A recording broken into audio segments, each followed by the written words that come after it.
lanjut saja ke materi selanjutnya. Kita mencoba untuk menjelaskan langkah-langkah menulis laporan. Kalian bisa buka sendiri catatan yang kemarin.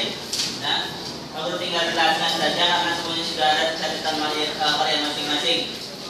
Langkah-langkah yang kedua, langkah-langkah menulis sebuah laporan. Jadi ketika kalian membuat sebuah laporan, tidak serta-merta kalian jebret langsung jadi laporan tersebut, tidak. Jadi harus ada langkah-langkahnya. Sama halnya ketika kamu mungkin kamu mau nembak perempuan. Si Adis mau nembak perempuan, tidak langsung, "Hai cewek, I love you." Tidak seperti itu. Pasti ada langkah-langkahnya. Dekati dulu, perkenalan, teleponnya, SMS dan lain sebagainya, baru langsung I love you. Sama saja ketika kalian membuat sebuah laporan pun harus ada langkah-langkahnya. Laporan tercipta itu tentunya harus berdasarkan observasi terlebih dahulu. Ya, di sini langkah yang pertama yaitu kalian melakukan observasi. Observasi itu apa? Observasi itu apa? Pengamatan, mengamati. Si Adis mau nembak perempuan, ya tidak langsung jebret I love you. Lihat dulu dong. Pengamatan, diamati dulu. Apakah perempuannya seperti apa? Ya, apakah jarinya jempol semua? Diamati dulu, kalau sudah oke baru tembak. Ya. Terus laporan pun sama.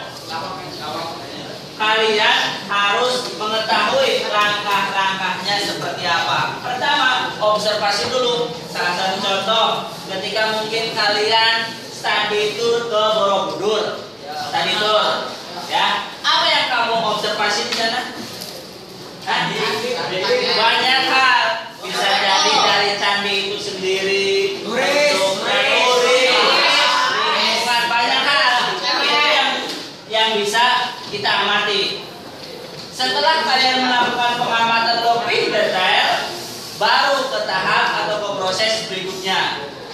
Ya, proses berikutnya apa? Kalian membuat sebuah tema. Kamu pilih dulu, kira-kira kamu sudah melakukan observasi, kira-kira temanya apa ya?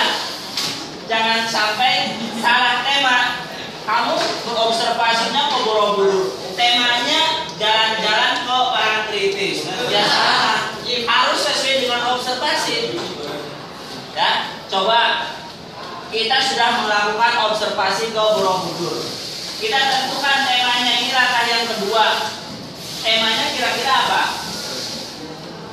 Kalau observasinya ke Borobudur, melihat candi, banyak hal ya yang kita bisa observasi. Temanya kira-kira apa? Keindahan. Ada lagi? Jalan-jalan. Ada lagi? Cuci mata. Buat kamu. Ada lagi? Ya, yang berhubungan dengan observasi. Kamu melihat apa sih di Borobudur itu? Turisnya aja. Apa? Coba. Yuk, temanya apa? Temanya apa? Berkunjung ke Borobudur. Nah, gitu aja nggak apa-apa. Temanya kita sudah dapat, berkunjung ke Borobudur. Apakah itu sebuah tema? Pertanyaannya, apakah itu tema atau judul? Judul. Ya, kamu harus tahu sebelum melanjut ke tema. Tadi tema saja kita belum mendapatkan. Ini masih ada yang bingung. Kalau dengan judul sih perbedaannya apa? Ya kan? Ya. Ada tema, ada judul. Kita harus tahu dulu perbedaannya tema dengan judul apa. Jangan sampai kalau tema ya judul Pak Guru, kalau judul ya tema. Terus bedanya gimana? Ya, temanya sebut saja kalau tadi ya kita observasinya ke Borobudur, Pak Guru sebut saja kalau misalkan temanya liburan saja. Ya, temanya liburan. Contoh berarti judulnya apa kira-kira? Tadi apa? Hah? Ya, boleh berkunjung ke Borobudur. Kalau tadi temanya apa tadi? Liburan. Oke, tadi contohnya kita sudah mendapatkan temanya liburan, judulnya berkunjung ke Borobudur. Sekarang pengertiannya atau perbedaan dari tema dan judul apa? Ayo. Kita sudah dapatkan temanya liburan, judulnya berkunjung ke Borobudur. Ya, sekarang perbedaannya apa sih? Tema dengan judul? Hah? Tema, perhatikan langsung saja. Tema itu terdiri atas beberapa judul. Judul merupakan bagian dari tema. Kamu bisa saja, misalkan contoh seperti ini. Ini tema, tadi liburan. Kemudian judul apa tadi? Berkunjung ke Borobudur. Bisa saja kalian membuat judul yang lain, ya. Bisa saja kalian membuat judul yang lain. Yang penting judul di sini ada hubungannya dengan tema. Judul di sini bisa lebih dari 1, 2, 3, bahkan mungkin lebih dari 10. Yang penting ada hubungannya dengan liburan. Makanya di sini disebutkan judul merupakan bagian dari tema. Tema terdiri atas beberapa judul. Tema bersifat umum karena masih bisa dipecah-pecah lagi. Kalau judul bersifat khusus atau spesifik. Ya, ini secara singkat perbedaan tema dengan judul. Kalian bisa langsung menerapkannya ke dalam tadi contoh ini. Ya. Oke, tadi yang pertama sebelum kita membuat sebuah laporan, langkah-langkahnya yang pertama kita melakukan observasi ke tempat dulu. Apa yang kamu observasi banyak hal.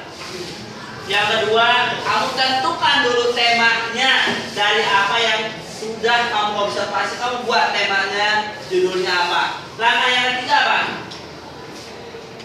Langkah yang ketiga, membuat atau menyusun sebuah laporan.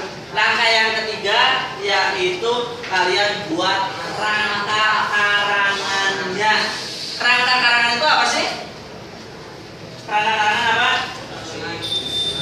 Hah? Kerangka namanya saja kerangka. Berarti itu belum jadi. Kalau dalam gambar namanya sketsa. Karangan yang belum utuh. Makanya di poin berikutnya, di poin yang keempat, yaitu membuat karangan yang utuh. Dalam arti menyempurnakan kerangka karangan yang tadi. Jelas ya? Jadi ada 4 langkah ketika kalian membuat sebuah laporan. Yang pertama, kalian melakukan observasi terlebih dahulu. Ingat, laporan tercipta setelah adanya observasi. Setelah kalian melakukan observasi, barulah buat yang namanya temanya. Jangan lupa judulnya pula. Ingat, kamu membuat tema dengan judul tentunya harus berbeda. Temanya liburan, judulnya liburan. Itu salah. Karena apa? Karena tidak ada perbedaan. Perbedaannya di mana? Kalau tema liburan, judul liburan, perbedaannya di mana? Kalau kalian sudah menentukan tema, yang ketiga apa? Membuat kerangka karangan. Dan yang terakhir yang keempat yaitu mengembangkan kerangka karangan menjadi karangan yang utuh. Ada yang mau bertanya? Ada yang mau bertanya? Silakan. Sudah cukup jelas?